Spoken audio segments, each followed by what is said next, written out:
hindi totoong nahuli si Senator Bato. Alam mo naman itong administrasyon na to. Ako may tsorya lang ako tungkol dito. Kasi di ba merong deadline na ibinigay ang Supreme Court para sa kampo ng nila kasi di ba may certiorari na naka-file sa Supreme Court kay Senator Bato de la Rosa at kay PRRD, at ang ibinigay na deadline para sagutin ito ay August 10, and that's 5 days away from now. Alam nyo, may pattern kasi itong labas ng mga kwento na nahuhuli si Senator Bato. In the previous time, may tatlong instances na lumalabas yung kwento na nahuli na siya.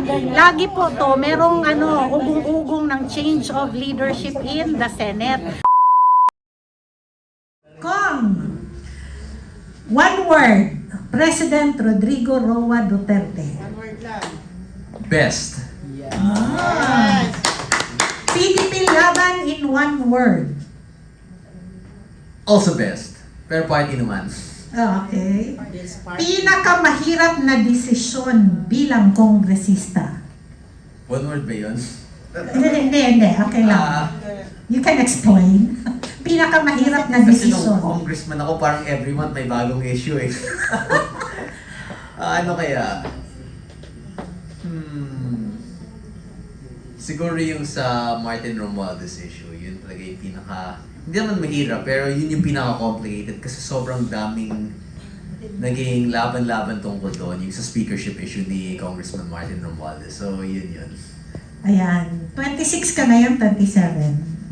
27. 27. Kaka-27 mo lang, no? Kaka-27 ko nung September pa last year. Last year. Malapit na 2028 yung birthday mo. Isang buwan na lang. Okay, oo. Ito naman, advice mo sa sarili mo. Ayun pa August na ngayon. Oo, August na ngayon. So, 1 month na lang para sa almost. Advice sa sarili mo na 16 years old. 16 ako. Anong payo mo sa 16 years old self mo?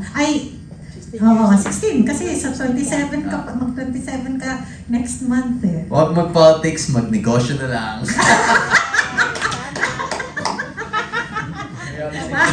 Kape o pandesal? Pandesal.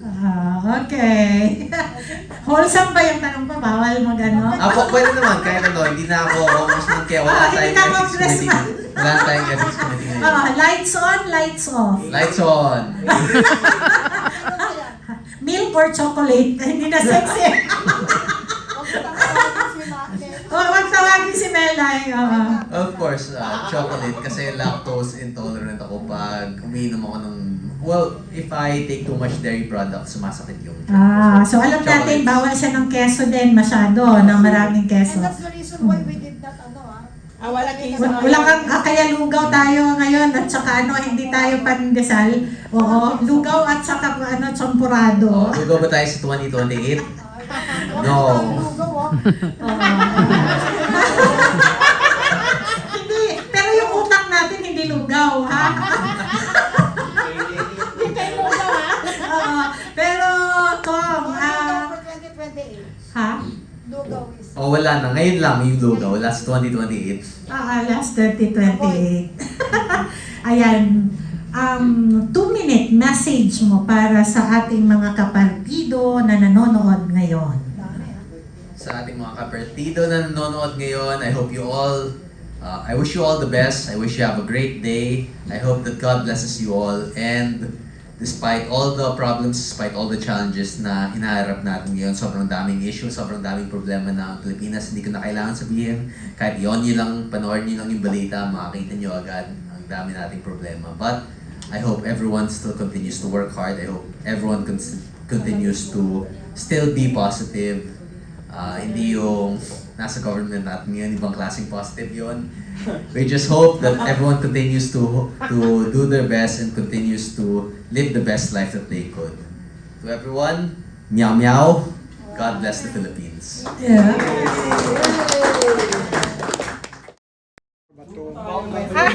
Totoo ba nahuli siya? Totoo ba nahuli? Hindi totoong nahuli si Senator Bato. Alam mo naman itong administrasyon na to, kapag may nahuhuli, pinagyayabang kaagad. Alam nyo, ako may tsorya lang ako tungkol dito. Kasi di ba merong deadline na ibinigay ang Supreme Court para sa kampo ng nila kasi di ba may certiorari na naka-file sa Supreme Court kay Senator Bato de la Rosa at kay PRRD, at ang ibinigay na deadline para sagutin ito ay August 10, and that's 5 days away from now.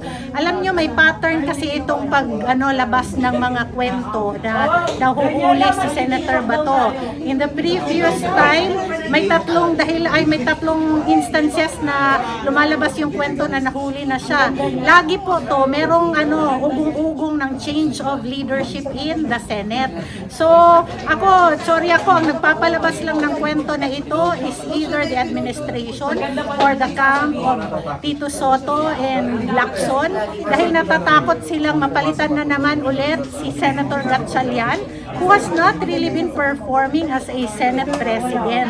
So, itong ugong-ugong, nalalabas si Senator Bato because they are trying to preempt or prevent na lumabas siya at lumahok sa Senado para sa sesyon. Baka meron na namang mangyayaring change of leadership. At pangalawa, yun ng Korte Suprema, kasi gusto nila, mahuli nila si Senator Bato bago pa mag-decide ang Supreme Court tungkol sa certiorari. So, mga kababayan, lang tayo, ingat lang tayo. So, nahuli ba o hindi? Hindi. Hindi. Ayun. Oo, di ba? Panawagan tayo sa taong bayan, mapagmatyag,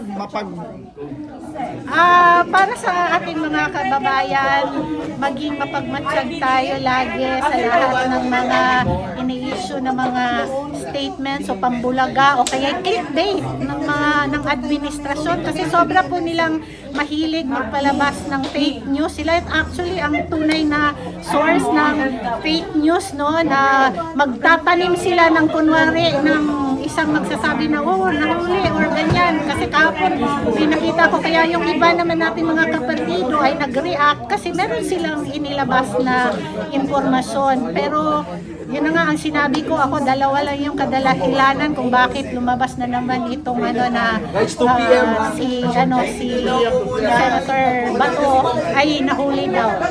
So abangan po natin yung Supreme Court, and let us pray po ng ating mga justices ay maging fair and just at makuha natin ang tunay na hustisya, hindi lamang para kay Tatay Digong at kay Senator Bato de la Rosa, kundi ang lahat ng mga Pilipino na maaaring abusuhin ng ating rights ng mga international organizations na hindi nakadaan sa tamang proseso sa proteksyon natin sa ating mga mamamayan at mga leaders. Pero doon sa post ni Attorney Jimmy Bundok, Hindi ko alam kung bakit naman ginawang issue ito, kasi yung post naman ni Senator Jimmy, wala naman siyang minensyon na tao, wala din siyang minensyon na sitwasyon. Kasi maaaring meron siyang mga nabalita sa kanya na kailangan natin ipagdasal na maingatan natin ang ating bansa. So I do not hold anything doon sa post ni Senator Jimmy, kasi Senator talaga tawag ko pasensya na kayo because I really want him to become Senator one day. Sige, ma'am. Yun lang po mga kababayan. Salamat sa clarification. Thank you, Ma'am.